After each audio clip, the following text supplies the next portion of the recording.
Hola, ¿qué tal amigos? ¿Cómo están todos? El día de hoy vamos a dar continuidad a nuestro bloque de reuma. Vamos a tratar la enfermedad de Kawasaki.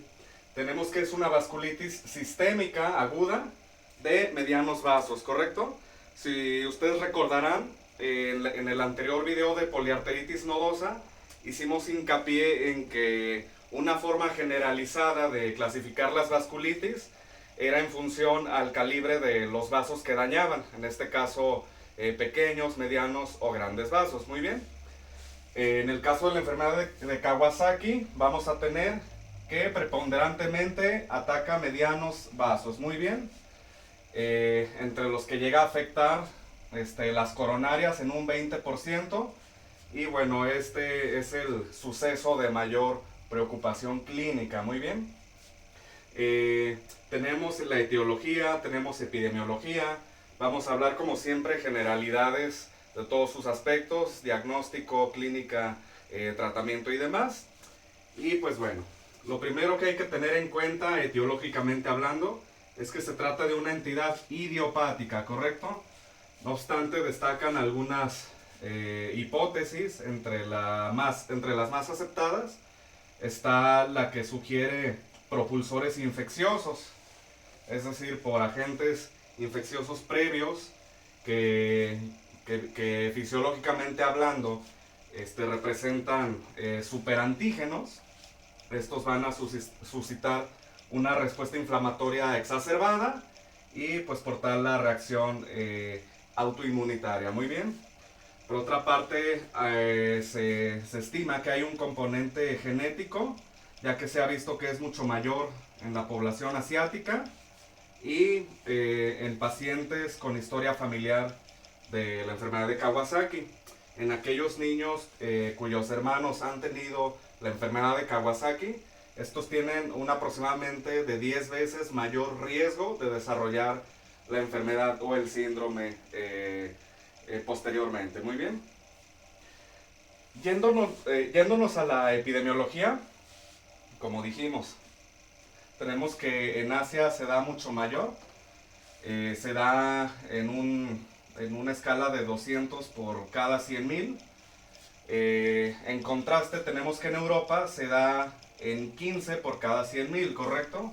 Se fijan si es mucho el contraste. Ya en Estados Unidos y otros países de América, pues digamos que es un estimado medio entre esta cantidad y esta cantidad. Muy bien. Tenemos que el grupo etario de mayor riesgo son niños de menores de 5 años. El 85% de los casos corresponde a niños de menos de 5 años, muy bien, y mayores de 1. Tenemos que hay una ligera prevalencia en niños varones que en niñas. Y la enfermedad es rara en aquellos niños menores de 1 año y mayores de 8 años. Muy bien. Quiere decir que el grupo etario de mayor riesgo está entre el primer año de vida y los 5 años. Muy bien. Estos son los hallazgos epidemiológicos. No es algo muy exacto, es un estimado. En este caso, como ya dijimos, tenemos una ligera, o mejor dicho, una muy aumentada prevalencia en la población asiática, lo que sugiere que haya un componente genético para desarrollar la enfermedad, ¿correcto? Además de la hipótesis de los superantígenos y en sí otros factores ambientales. Muy bien. Vamos a borrar un poco de este lado para describir un poco lo que corresponde a la anatomía patológica. Muy bien. A indicios de la enfermedad vamos a ver daño vascular en la íntima, particularmente en la capa íntima arterial. Vamos a ver presencia de mononucleares, de células mononucleares, infiltración linfocítica. Y esto subsecuentemente puede progresar a la necrosis fibrinoide, muy bien, tal como en la poliarteritis nodosa. Posteriormente también vemos infiltrado inflamatorio en la adventicia, la capa externa arterial. cuyo infiltrado va penetrando hacia la íntima. Esto va generando disrupturas en las capas, edematización, y puede conllevar a la dilatación aneurismática, que como dijimos es esto particularmente en las arterias coronarias es de los sucesos de mayor, más clínicamente de preocupación, por así decirlo. Muy bien. Y pues un factor de mal pronóstico. No obstante, tenemos la anatomía patológica. El diagnóstico va a ser en esencia clínico. Muy bien. Hay una serie de semiología, de criterios clínicos para yo hacer mi diagnóstico. No obstante, la clínica puede ser generalizada partiendo de que la enfermedad de Kawasaki puede afectar cualquier órgano. Siempre va a haber unos de base que son los que me van a ayudar a hacer mi diagnóstico. Muy bien. Primeramente vamos a tener aquel niño con inyección conjuntival. Esta inyección conjuntival va a ser no exudativa. Muy bien. Por otra parte tenemos labios fisurados, lengua en fresa. Esto se confunde mucho con las fiebres escarlatinas, por ejemplo. Tenemos un edema junto con eritema palmoplantar. Tenemos un exantema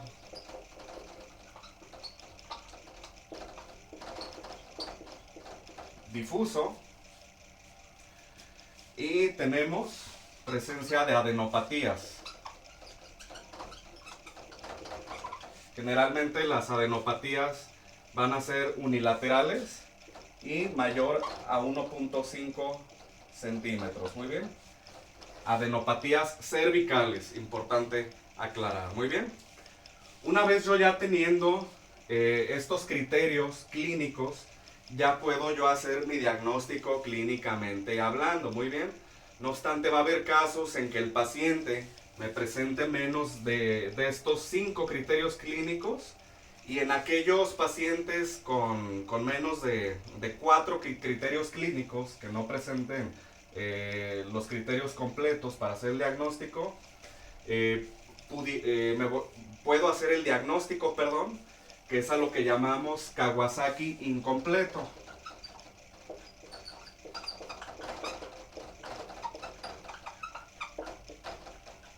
Kawasaki incompleto. No obstante, para yo decir que el paciente tiene Kawasaki incompleto, el paciente tiene que haber cursado con al menos 5 días de fiebre, y también me voy a apoyar en otros estudios, en este caso laboratoriales. Por ejemplo, vamos a ahorrar de este lado.